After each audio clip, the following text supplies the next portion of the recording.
story coming in. Convicted hitman Jimmy Two Shoes McClarty confessed today that he was once hired to beat a cow to death in a rice field using only two small porcelain figures.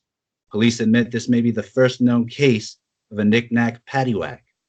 I'm Tyler, and this is DC Collectibles. I hope you are doing well. I'm joined, as always, by my co-host all the way from Stoke-on-Trent, England, who is at the.batfan. Scott, how are you doing? Hello, Tyler. I'm doing good, thank you. How are you doing? I am doing splendid. We have a lot to talk about, a lot of cool stuff. Yes. You've been killing it with photos lately. Thank you. A cool custom that went perfectly with something that came out this past Friday. And you guys had a great theme as well, you and Lewis. Thank you there. That's very kind of you. It was good fun. And actually, before we move on to that joke you said at the start, Colin Mockery, yes. by any chance? Yes. Yes, I knew it from Whose Line Is It Anyway? He is hilarious. He's the hilarious. Man. Colin Mockery and Ryan Stiles, what a duo. Like Batman and Robin of the comedy world. Oh, most definitely. And they actually, that show still runs and airs like today here, so they're still going strong. I used to love watching that as a kid. Oh, so good. It's still great on the YouTube clips too. It genuinely is, yeah. Fantastic show. Well, that was a nice trip down memory lane. And there's been a few more trips down memory lane for both of us this week. Yes. With our Batman posts. Been enjoying life. Oh yeah. And then you had a really splendid weekend this past week. Yeah, thank you. It kind of coincides with the release of Titans, so we did a Titans theme this weekend, which was good fun and a different challenge because obviously, like, both of us don't really have many or any Titan figures, so we wanted to try and think outside the box and do something different, and I hope we kind of did that. Well, you did, and I have to say the coolest shot or coolest figure to come out from this whole weekend theme is the Robin that you did. And can you explain that a little bit? Because the suit looks exactly like it does off Titans. Like even the R is almost exact. Yeah, it is. Yeah, it's from the Arkham Knight Robin, which is the Tim Drake one. And I took the head off him and then put the Arkham City Nightwing head on there. I was going to use the Arkham Nightwing head, but I don't like that the cowl, the mask, goes all the way down to his chin, which it doesn't in Titan. So I decided to use this one. And also his hair's a little longer, like it is in Titans. So, it fits perfectly because it's like looks like the length he'd have in like when he's about to transition from Robin to Nightwing. Yeah, definitely. Yeah, and they are like they're sort of yellowy inside of his cape as well is really similar, and he's got the stick, the staff, whatever you want to call it, that Dick Grayson uses in Titans as well. So the only regret is they don't have more figures of like Raven and Starfire, Beast Boy. I would have loved to get that new Starfire that Lewis has got, the multiverse one, because that looks beautiful. Such a great figure, and Lewis did some amazing shots. Lewis, who is at the back collector, by the way, for those of you listening. And he's got some sensational shots this weekend. Especially love that team shot he did as the last one. Oh, yeah. That was really fun. His Starfire shot was really nice, too. Yeah, beautiful. Absolutely fantastic shot. Really like that figure. And then I really also enjoy the two Robin photos you did in Batman the Animated Series stuff. Because that's also reminds me of a few scenes from season 1 of Titans, and it also reminds me of a scene from the newest episode, which I won't talk about, but I love it. It just looks great. Yeah, I'm so pissed I can't see that episode yet because of it being in the US, but hopefully soon try and check it out or try and stream it or something. But I definitely wanted to do that scene because it's so cool, and just seeing two Robins together is fantastic. And yeah, Tim Drake stood in for Jason Todd. And someone actually commented on it, which is a good point, saying that they think that the animated version of Tim was a purposeful combination of Jason and Tim, because obviously they wouldn't do a Death of the Family storyline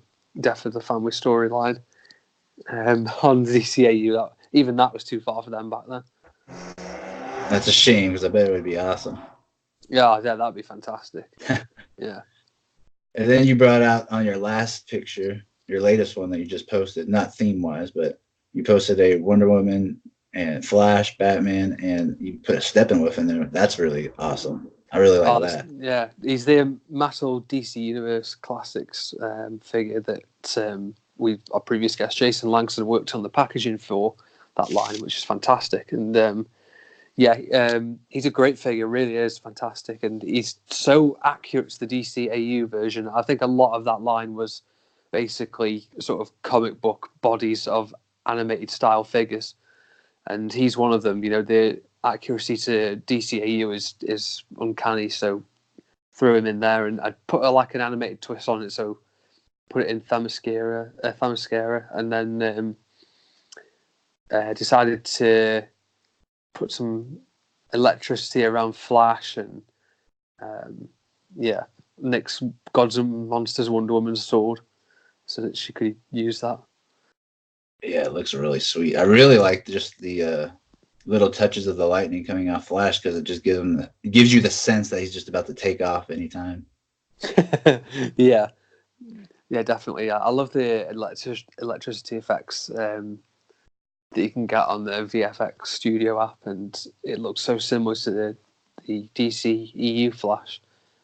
And yeah, the effects are so similar. Now, what is there any way that we get a hint, or do you know yet what the upcoming weekend theme is going to be? Yes, well, it's funny you should mention that last picture because our theme this weekend is going to be the DC Extended Universe. We did one last year, and we're going to do another one this year. So we're looking forward to doing that. So like Batfleck and all that? Yeah, Batfleck, Justice League, Man of Steel, Aquaman, Shazam, all these films. Wonder Woman, of course, you can't forget that. Even Suicide Squad, who knows, could get one from there. That'd be cool, because most of the time I forget they even made Suicide Squad. Yeah, well, I've got the Mafex Deadshot and the Mezco Harley Quinn, so might have a go with something from that. Oh, nice. Well, the Deadshot actually is a cool figure and character. He is, yeah, he's really cool. I remember you saying before, it's a shame we didn't get more of his white masked outfit from Deadshot, so I might do a picture of that, just something like that. But not too much new other than those. No new figures this week. No new figures, no, for once. Big thank you to Kevin, who is at Renke Customs, who sent me over the turtle figures, so they're on the way. Yeah, massive thanks to him for that. I can't wait to get them and see what I think of them. I can't wait till we get the next round of them too. Oh yeah, with the Batgirl. I've seen some pictures of her unboxed already, and she looks fantastic. Heck yeah, she's like Alfred. Yeah, Alfred. I think Alfred's probably going to be, other than the Batman, I think he might be one of the best figures of the lot. He looks so cool, Alfred does. Yeah, it's not. He gets a little vest, a little color, pop of color. Yeah, he looks really cool. And then we've got the Ra's al Ghul to look forward to as well. That's going to be fantastic. And a buffed out version. Yeah, I'm even looking forward to the Turtles because I've got some ideas of where I'm going to take them outside and do pictures. Nice. Yeah, definitely going to do that. But while we're talking of animated Batmen, I wanted to talk to you about some of the freestyle pictures you've been doing this week. You've done about 3 or 4, I'd say. I've been really enjoying them. And I actually want to go, firstly, before we go into the BTS, I want to go back to the Turtles and say what a fantastic shot that was that you did in the Crime Alley picture. Oh, yeah, okay, with the Batman and Robin. Yes, that was really enjoyable because you messaged me the night before, didn't you? Saying you were going to give it a go, and I was like, "Oh, okay, it's going to be interesting to see." And yeah, it looked fantastic. And I'm glad. And I have to give you credit for the chalk outline because it did just give it an extra little touch. And even though some people were mocking it and making fun of it in the comments, I don't care. People still enjoyed it overall. But a lot of people were like, "Why is the outline?" So I don't care. But thank you. I'm glad you liked it. Yeah. Even in the stuff like the Arkham games, when it's re-remembered, the outline appears and stuff. So why not? I think it's good. The outline doesn't have to be there in the actual picture. It could be something that's been imagined. Like, people are going to understand. There's no rules. Yeah, it could just be in Batman's head remembering the scene. Yeah, exactly. Yeah, exactly. But I am glad you liked it. Yeah, and also you've been doing a fair bit of outdoor stuff. So like mentions to the cheetah shot, you did a Red Hood shot. But then my favourite of all of them is the Bat Cycle picture that you did. I mean, that looks just like a perfect sort of 4 or 5 a.m. Sunrise sort of scene where the darkness is slowly disappearing and you've got the sort of blue light coming in the morning. It looks fantastic. Yeah, you're spot on with how early it is. It was around like 6:15 in the morning here, and that was only a one shot, a figure where I took one shot because I had to run in and basically play Frogger in the street, put it down, take a picture, and luckily it came out okay the first time. And yeah, I'm glad you liked it because it was fun playing human Frogger to get it. No, it looks fantastic. So is that literally taken in the middle of the road? It's taken in the far right-hand lane. Nice. As I had to go out in the street because I literally have a street right outside my condo. That's why you sometimes will hear loud motorcycles or ambulances and stuff. It looks terrific, man. Really enjoy that picture. Thank you. I'm glad I had to get another. It's just one of the best figures, and it's probably one of the last you get from DC like this. Yeah, so. It probably is. In fact, talking of some of the last things you'll get, the Lobo wave of the multiverse figures. How's that? Because you got them from Big Bad Toy Store, right? Yes, and thank you to Big Bad Toy Store because I've never seen any of these figures in person at any store, and I usually hunt 4 to 5 times a week, and I never seen these. So when Big Bad Toy Store reached out and asked if I would like to help them out, and they had this, I was like, yes, I would love to. And there's only one big thing. Like all the figures are beautiful. The Kyle Rayner face sculpt especially is awesome. He looks cool. I love the colors of Kid Flash, Wallace West. And then Superman Kingdom Come, he is pretty awesome. I do wish that he had some white strips on his hair, but you could always customize that. But, the Batman Beyond's cool too. I just haven't taken a picture yet or done the review, which I'm going to do today or Monday for those listening. And the Lobo is awesome. Everything about him is cool. The details are crazy good, especially like the skulls on his shins. He even has brass knuckles and 2 head sculpts. I don't know how they did it, but they made the rubber leather jacket actually look leathery and like real material. Yeah. And I really like that the weapon he gets is real metal and chain.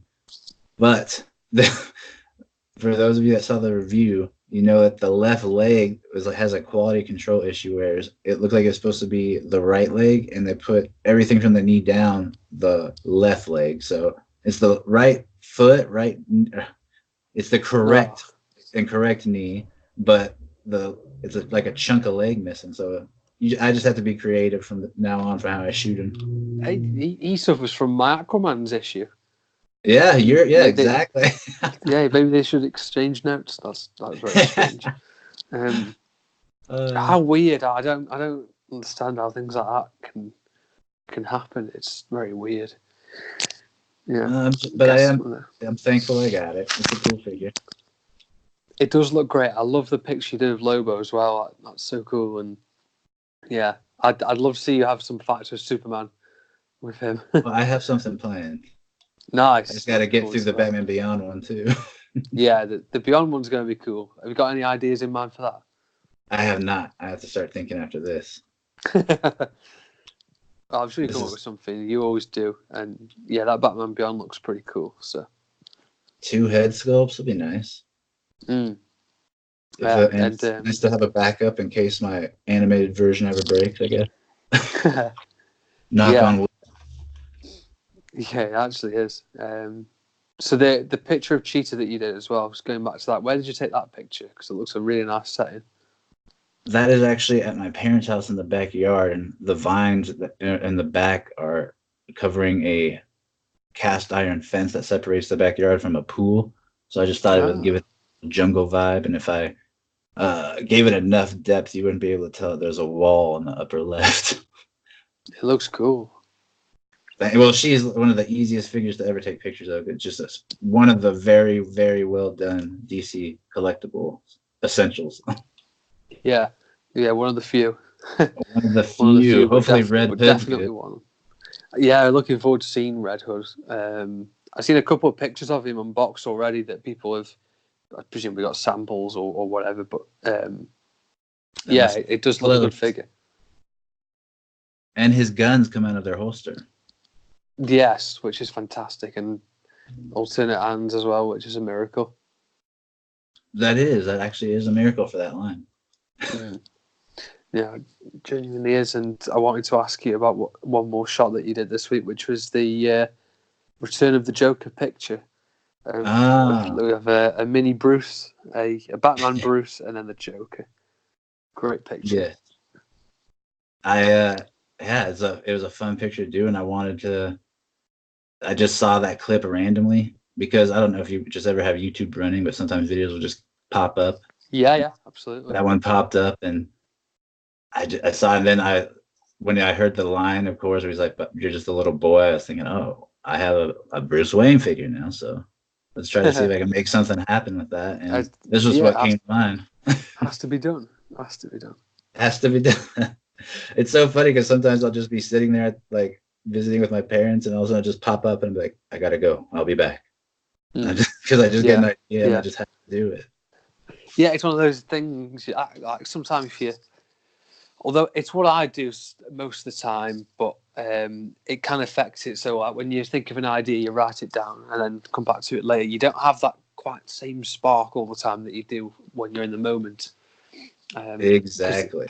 Because those ideas just come to you straight away, and you go, "Oh, I'm going to do this and do that." You know, if you settle on a core idea, and then you can, in the moment, build around it. That's always cool because you know the energy to do it is there, and it doesn't feel like a chore if you have to come back to it or something like that. Because sometimes I guess you've been the same. You get annoyed with yourself when you can't recreate the idea that you had from earlier. Oh yeah. Or like what you said, just the momentum of the idea has started to slow down to where you thought about it and you think, well, is it a good idea? Will people like this? And anytime you start to doubt it, just okay, that's not as fun. Yeah, definitely. Yeah. The momentum, you gotta have it. You definitely have. And now, I was just going to ask you about something that you posted this week. So the BTS episodic return for the 8th time, I find it mental. So you said for the 8th and possibly final time. Yes. Which I've thought this was bigger news than people seem to have thought. Are you really thinking of this being the final time you do it? I really am. Yeah. Well, I don't know. I've done a lot of pictures. Of all the scenes, and I just want to make sure that it doesn't get old. I don't want people to get annoyed and be like, okay, he does it all the time. So this one I'm running through, I'm going to do like completely new, like descriptions, write up everything brand new, and just try to absolutely just capture perfectly what I want to from each episode. So I like that. That sounds good. Just to be if it was the last, or if it is going to be the last, it's going to be like, okay, this was perfect. So I'm hoping it turns out well. I've already got a lot of ideas. And I've already been doing homework, and I think I'm going to do kind of what even you've talked about sometimes. And anytime I get free time, I'm going to start storing photos and just make sure that I'm ahead of it and nothing's rushed, that kind of thing. Yeah. That's a good point, because as well as doing it in the moment, also having a sort of buffer is a good idea too. Sometimes it's all about balance, isn't it? I guess. Yeah, and also I have a kid coming in January, so I don't know if I'm going to be able to have the time to be able to go through and do what I have been able to do in the past when I'm just a single bachelor. Yeah. So when you're going through the post, it takes about 4 months, doesn't it, or something like that? I think I'm going to start Wednesday. Right. Okay. Well, I'm looking forward to seeing that. I'm excited about the On Leather Wings. Just always watching that episode really gets me back into the gear. Like, oh man, this is just such a good show. Yeah.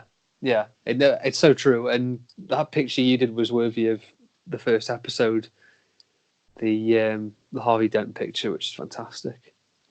Thank you. Yeah, and that's that's exactly what we were just talking about too. I had the idea, and even while shooting it, and even while putting the hashtags, I was like, "Is this dumb? Is anyone even gonna get this?" I was like, I almost didn't post it. So that's funny that you said that. Well, I'm glad you did because it's fantastic.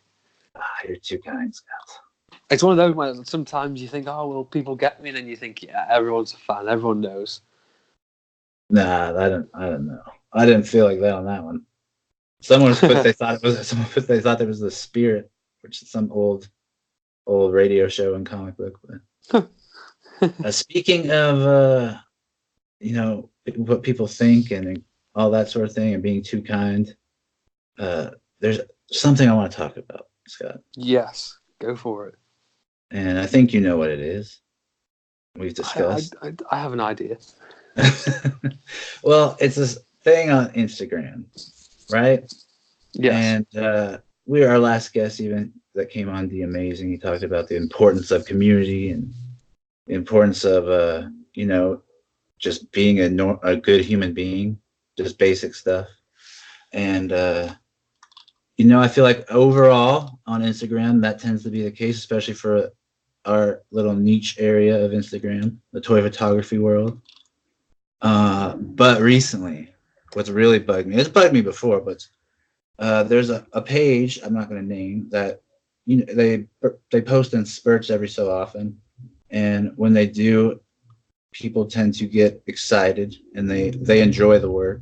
The work is good. It's nothing I've never seen before. I feel like if you follow me, if you follow Simon from Batman, the animated fan, Lewis, you, Scott. I mean, I've seen a lot of these same style shots. So it's nothing new, nothing groundbreaking.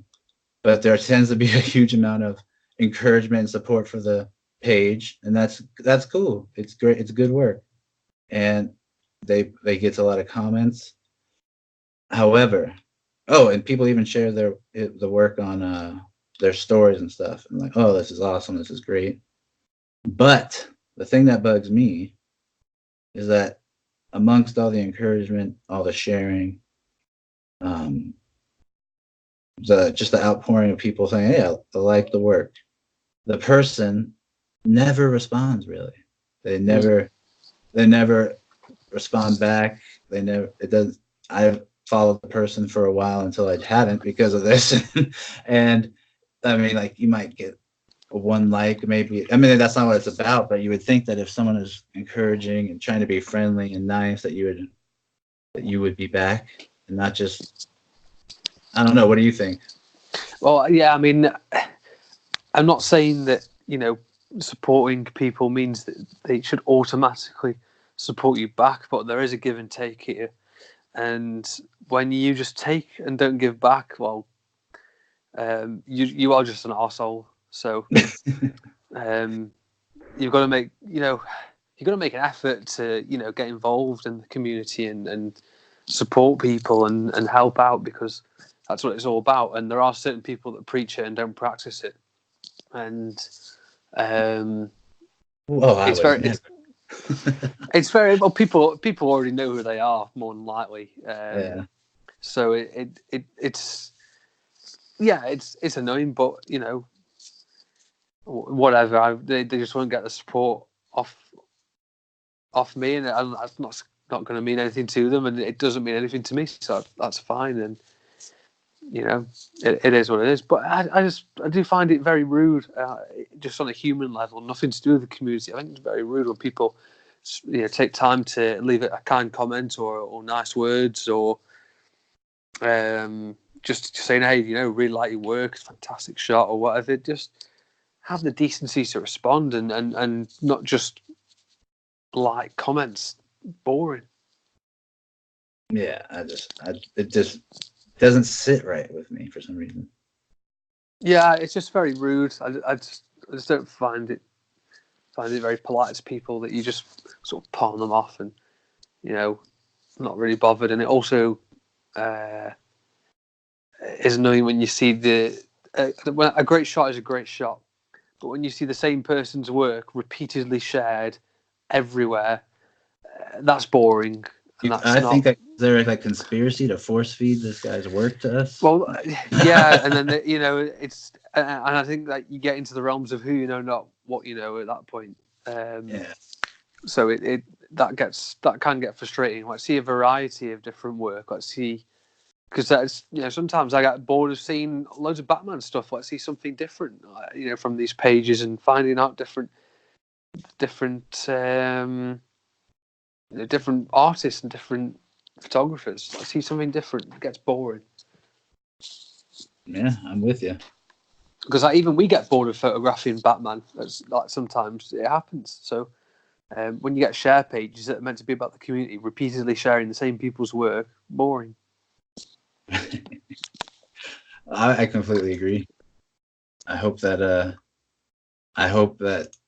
people that do that, if they're listening, realize that if someone's trying to write a comment and stuff and be kind, it's just because they enjoy your work. They probably share similar interests. They're just trying to be kind. They're not trying to berate you or be sarcastic. Oh, great work. Or anything like that. So, and just to be clear, it's not an attack at share pages. It truly, genuinely isn't. It's just shake it up a little bit and do something different. There's loads of share pages out there that do fantastic work. And not only do I enjoy following, I enjoy tagging them as well because they share different people's stuff. But at some point it gets boring, and if I want to see a person's work shared, I'll follow their page. I don't need to follow your page that's just gaining popularity off one person or a collection of people. And it gets boring, and yet you see some of the most amazing setups, and just because they don't have a $2,000 camera, they don't get shared on people's pages, which I find an absolute joke, to be honest, because there's people out there that got fantastic shots. When I'm thinking of these people, I'm thinking of sort of like previous guests we've had on. So, like Toys of Arkham, he's got fantastic pictures. He's got a great collection.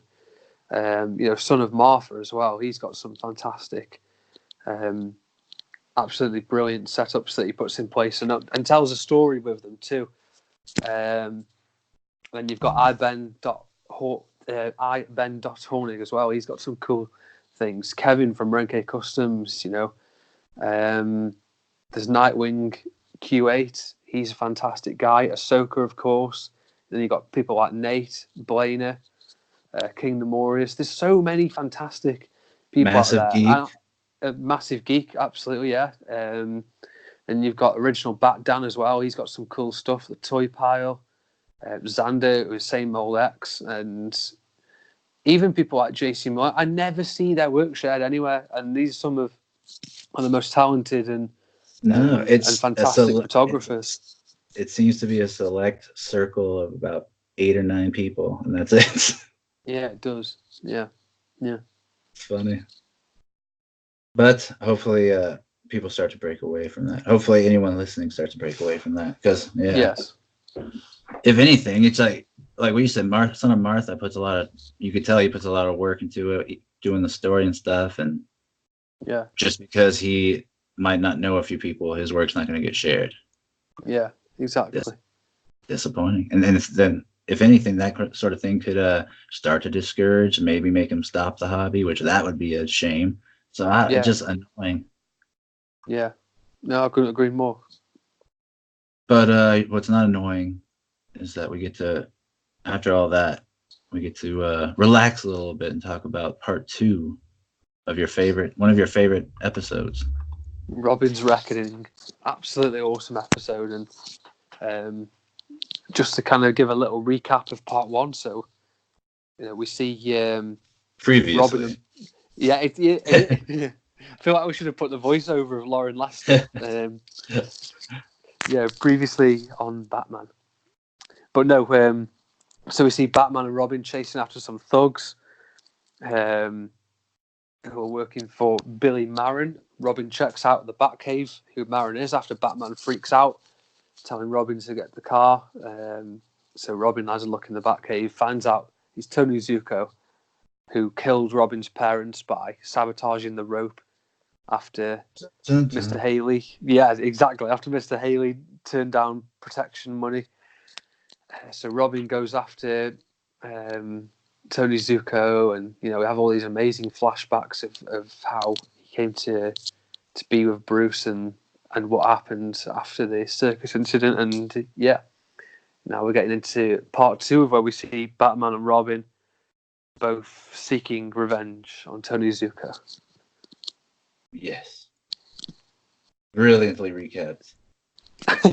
It just had to squeeze a 21-minute movie into about 30 seconds. You did it pretty well. Because honestly, these episodes really are, they have more depth than movies, or most movies these days. Fantastic, rather than just mindless violence you get in most movies now. Yeah, especially the first part had tons of stuff in it. Tons of layers. Or mindless jokes if you're Marvel, but anyway. And then, so we start with part 2, where we see Batman, he tracks Tony Zuko while Robin is trying to find him, and of course, like Scott said, avenge his parents' death. And when Batman finds out that that Robin's like trying to find out where he is, he shuts off the tracer, and Robin, of course, says he has to do it himself. And then we get a flashback, as these 2 episodes have been doing, and we see Batman training Dick, and they're doing a fencing match. And first it starts off serious, and then you kind of see that they have a good relationship, that they start wrestling, and then in the middle of that, Alfred has to interrupt because Jim Gordon is on the phone, and Gordon tells Bruce that he's convinced Zuko is trying to leave, get out of Dodge, and that if he does, they probably won't be able to get him. And then, of course, Dick overhears these things, and he decides, just like in the current day, that he's going to take things into his own hands. So he runs away. Good point, that is, actually. It's a good point. It's a bit of symmetry. Yeah, well, I didn't realize that till watching it again this morning. Yeah. That's always fun. It's like, no matter how much I watch these, there's always something I find different. Yeah, you always pick up something different, or like a different scene or screenshot that you haven't seen before, or just pick up on. Or just didn't really respect or understand. Yeah. And then after he decides to take things into his own hand and leave Wayne Manor, he is trying to, go around and show people a picture of Zuko, trying to ask all these people, homeless and just those on the street, if they've seen him, also workers. And then in the midst of all that, little Dick Grayson, he saves a lady of the night, as she is she was trying to get mugged by her John, and using his skills, that not fully trained in his Robin, but he's got some gymnastic skills. He's able to take on the man, not just the little guy. He took on a man attacker, and he was able to save him. And then after that, he goes on a little date. Well, not a date, but he gets some food with the girl and explains what he's doing in the situation. And the car, there's a photo of Zuko's on the table, and the waitress comes up and she recognizes Tony Zuko. And he's like, he comes in here. She's like, oh yeah, he's always barking orders. He never tips. And it's just like, okay, yeah, that's definitely Zuko. He sounds just like him. Yeah. And it's like, where do we go from there, Scott? Yeah. So after that, we see, Dick go to the abandoned factory where he's supposedly hiding out. And as he's approaching it, he sees Tony Zuko through a gap in the wall, and and then so he's going to run over to this phone box to call for help, and unfortunately Tony Zuko catches him and recognizes him as as the circus boy, the material witness, as he calls it himself. Yeah. And it's at that point Batman steps in, and so we get to see the ultra cool first ever Batsuit, which it looks so smart. Yes, I really love it. Yeah, it's almost like it looks like the Justice League style suit, with the emblem and the blue inside cape. But as he's fighting Tony Zuko, there's a bit of a struggle, and Dick Grayson falls back and is sort of holding on to this railing, but then falls into the water, and Batman's left with no choice other than to go after him. And after he manages to save Dick, they're standing on the bridge after, and he blames Batman for letting him get away. And this is when we see one of the biggest moments of Dick Grayson's life, when Batman takes him back in the Batwing to the Batcave. And Dick is just blown away by it. It's amazing. He's asking like, "Oh, who are you really?" And then he unmasks himself, and Alfred walks up as well, saying, "Oh, I take it, Master Grayson's stay will be permanent," which is fantastic scene. And you can see Dick Grayson's face, and he's like, "Oh, holy crap, this is really happening." Yeah, he got adopted by Batman. Yeah, how cool is that? I mean, that's pretty mad though. The way that Bruce unmasks himself, fantastic scene. Oh yeah, it's just I love. Also, he's like, "You're the second person to see this." And I just love how it's like, "I want to know how bad you want Tony to." I love. Yeah. So that's just a great scene. Then where do we go from there, Scott? Okay, so after we go back to present day and Robin on the Bat Cycle, he's like, he's going to go after Zuko. I was taught by the best, which is what I love because he's so angry with Batman, but he still knows Batman is the best. He still recognises that. And, so Robin goes back to an old address for Tony Zuko, and he checks on the phone of recently called numbers, and Tony Zuko's location is revealed. We got him. Yeah, bang to rights. He knows where he is now. So he puts like a tracker on the phone and manages to trace his address. And then off he heads. And Zuko at this point is really tetchy. He's on edge. He knows Batman's after him, and he was gone for 9 years, which we managed to find out as well, which is quite cool. So it gives us a bit of a time frame and how long this has been building up. We're saying not 5 minutes he's back here, and Batman's on his tail. He's a dark angel of death, and he's absolutely terrified of Batman. And then just to pique the paranoia a little bit more, he hears noises on the roof, and he's like, "Oh, what the hell was that?" It's like, "Oh, it sounds like rats." He goes, "Yeah, rats," and starts machine gunning the roof like an absolute madman. That watching it now, it's like, dang, this guy is crazy. Yeah, it's nuts. It absolutely is nuts. And Batman then falls through the roof, but he unfortunately is injured. How did he miss all those bullets, though? I know, yeah. It reminds me of like the Dark Knight Returns when those thugs are in that abandoned warehouse and they're shooting everywhere. That's true. It gives almost the same lighting effect too. Yeah, it does. Yeah, orange and yellow. Absolutely does. But then, we see Batman fall. He sprained his knee. Something happened to his knee, right? Yeah. And then he's surrounded by the guards. You think that Batman's at an end. These Tommy guns surrounded, but of course he throws a smoke bomb, which is able to buy him enough time for him to limp out from the room and hide. And what's cool is we get moved to an amusement park, which almost every great Batman story has an amusement park in it somewhere. That's usually true. The Joker's involved, but this time true. it's Zuko. And even Arkham Knight had it. So there's a lot of good amusement park Batman scenes. I love the serious fighting. There's that stupid music in the background. Oh yeah, the carousel music. Yeah, we see Batman fighting the thugs. He's like, because his knee, he has to fight smart. He's like, can't use his body, so he's trying to duck and dodge and use his weapons when he can, subdue the thugs that have guns. And in the midst of all that, Zuko's still trying to go after him. And then where do we go from there, Scott? Yeah, so at this point, while Batman's fighting him, Robin is still on his way to the site. And as the fight is happening on the carousel, as you say, Robin flies through a poster on the Bat Cycle, which is a picture that you recently recreated. So make sure you check out Tyler's page for that because it was amazing. And Robin bursts through the poster and he takes Tony Zuko to the edge of the pier. And it's at that point Batman arrives on the scene, and he's trying to convince Robin, just calm down, Robin. Let the police deal with it, or something along those lines. He's like, "Oh, be quiet, Batman. You and your stone cold heart. You have no idea how it feels." Yeah.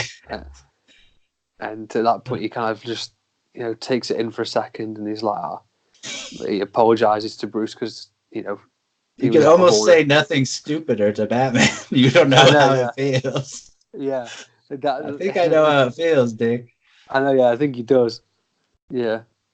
And then, the police arrive. Tony Zuko is taken away. And then we get to see a really cool scene, almost iconic among Batman and Robin fans, which is, he says, he didn't want, he knows how much pain Zuko has put you through already. He didn't want him to be put through anymore. It wasn't because he thought he'd go too far and he'd take it too personally. It was just, he wanted to protect Robin and handle this on his own. He didn't want to put anyone in danger, which I think epitomises Batman's character so well and fantastic. Fantastic scene. Oh, yeah. And I absolutely love that we finally get to see a Robin that you can see the built-up anger unleashed because his dialogue, it's not like the normal Robin, like, hey, I should have brought my homework or something like that. He's seething. When he says, he's like, I've waited a long, like, it's pissed. So I absolutely love seeing that scene. And watching it now, I just laugh when Robin says, you don't know how it feels. Like, come on, Robin. Yeah. What do you gave the last one a high rating? Part one. Gave the last one a 10. I'm going to give this one, I'm going to give it a 9. Okay. Could go for a 9. Pure. I mean, you kind of know what's going to happen, but they execute it so well. It's a fantastic episode. Really enjoyed this one. So gives it a 9.5 overall. So that kind of works out right. It's kind of what I'd rate it. But yeah, what do you rate it? I would say a 9 out of 10 as well.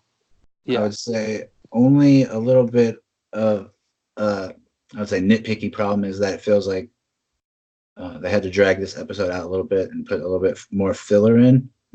Agreed. Yeah. The last episode was just so tight and every part of it mattered. I do feel like if they were able to cut a little bit out of this, but they had to make a 22-minute episode, so. Oh yeah, definitely. Yeah, overall, you can't be too upset. Yeah, it's an epic 2-part. They could have made it almost 3-part of how cool they could have extended those scenes in the first part. But, it's a fantastic episode, isn't it? And definitely one of the best. What do we have on deck?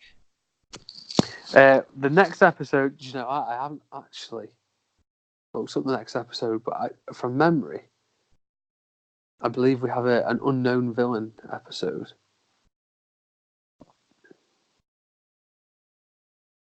Let me see. Oh, it's the laughing fish? Ah, okay, yeah, we do have the laughing fish. That's not I was getting mixed up with Night of the Ninja, which is after that. But yeah, the laughing fish. What an iconic episode we've got next then. Yeah, it's so iconic it doesn't even have an opening title card. Oh, so good. Goes straight into the episode. Fantastic. I can't wait to do this one because laughing fish is so good. Yes, and that's you don't hear too much about it. I may feel like diehard fans know a lot about it, but I feel like this one definitely should get more recognition. It's a great episode. Yeah, this one is. I think it's so creepy. The music in it and everything. The lighting, even that cat. Oh, the cat. Yeah, it's so true.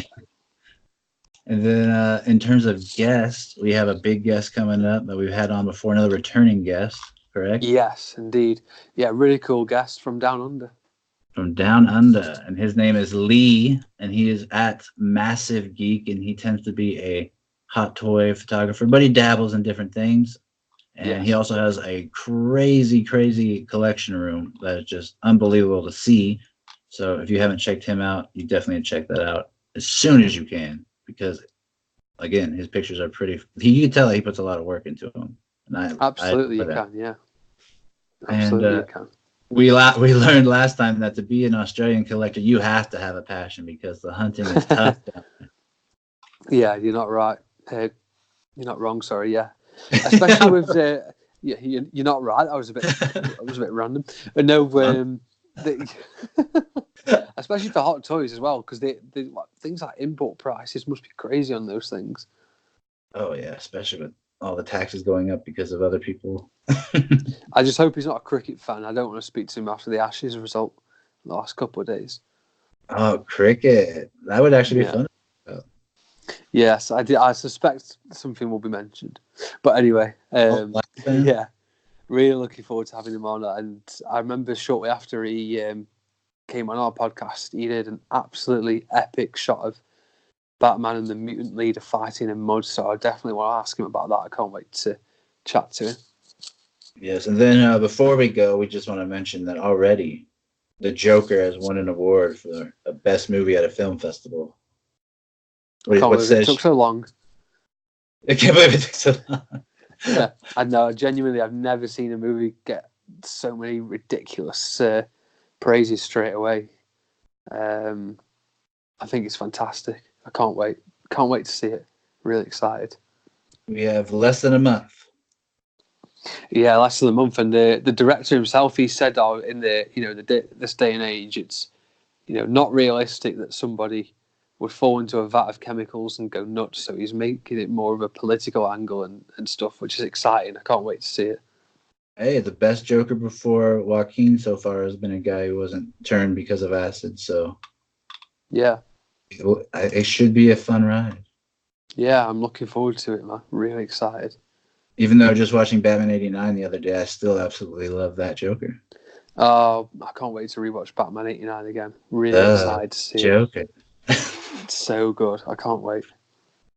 So we have a lot coming up on deck. We got Lee for you on the other side. And again, you guys can check this out not only on audio, not only on iTunes, Google Play, Spotify, and Anchor, but you can also check us out on our YouTube page, DC Figures and Collectibles, DCF'NC. And we'll see you on the other side. Thank you for listening.